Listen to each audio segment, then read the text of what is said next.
Hey everyone, back with another install video. Today, really excited about a new shift knob I got. I'm excited because it's a cool knob, but more so I'm excited because I can finally get rid of this. Ever since I installed the Steeda reverse lockout, I've been driving around with the shift knob at this annoying angle. And I have a little bit of OCD.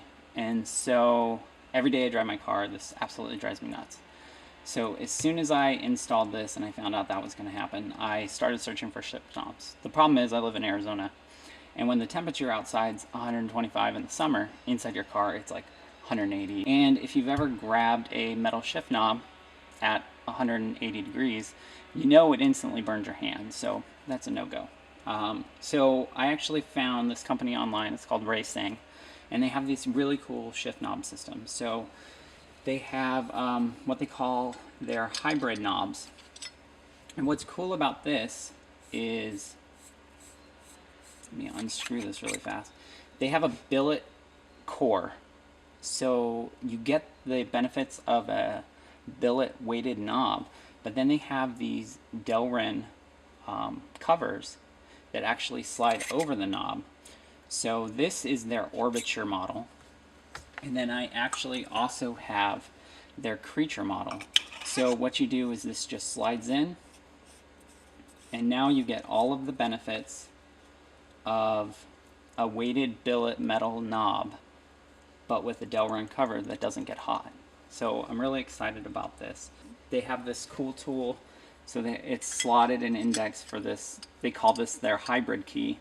So this slides in, turns, and you can tighten that down. They have a recess for the reverse lockout, so you don't have to have any extra adapters. The unfortunate thing that I found with my combination, it's either the shifter or I think it's the billet reverse lockout collar from Steeda, is that Steeda changed something from the way the factory piece fits. So I had to modify Raceseng's adapter slightly. I had to cut about 9 millimeters off of the bottom piece here. If I take off the stock shift knob, you can see what the issue was. So basically the way the Raceseng piece works is you thread this on,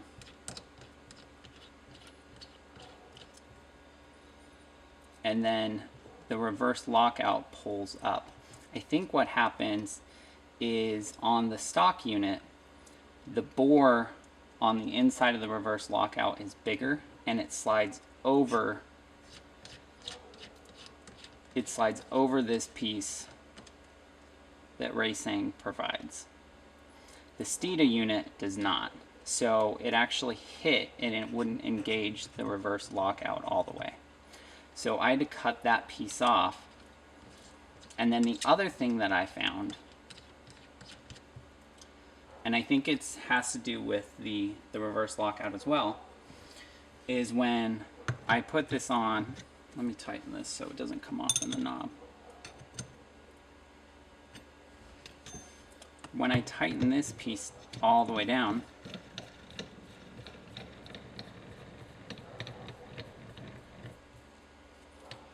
the reverse lockout doesn't engage because the shift knob's all the way down. Again, I think it's because of the way the Steeda shifter and the Steeda reverse lockout interacts with this adapter piece. And this is going to sound kind of ghetto and cheesy, but this is what I did and this is what worked. I stacked up 9 dimes and I glued them together with some super glue. And that works as a perfect height adapter for the shift ball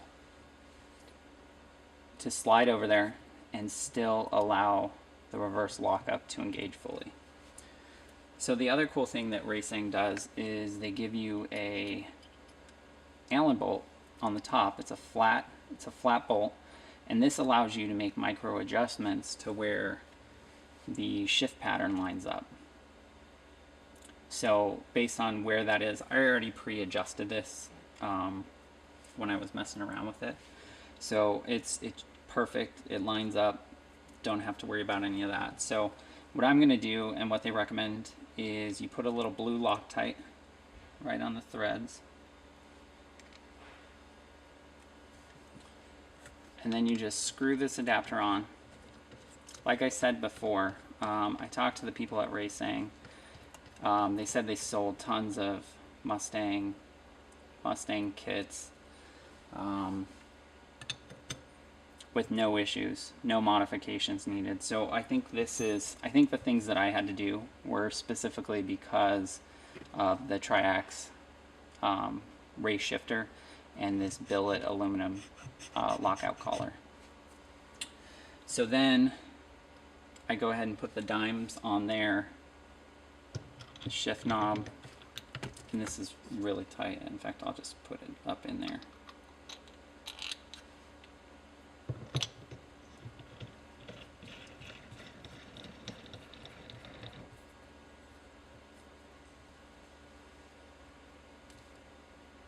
And there you go. Perfectly lined up. Nice feel. Everything reverse engages like it should. And then, like I said, so if you want to switch out the covers, you just take this off, put in the hybrid key, and then just spin on the new knob. So I definitely recommend this shift knob kit. Raceseng did a great job with the kit and the attention to detail and just their overall style and everything. So definitely 2 thumbs up here. Like I said, if you have the stock reverse lockout and you have the stock shifter, should go on, no modifications needed. Hope you guys like this video. If you have any questions, leave them in the comment. Otherwise, like always, like and subscribe. Thanks for watching.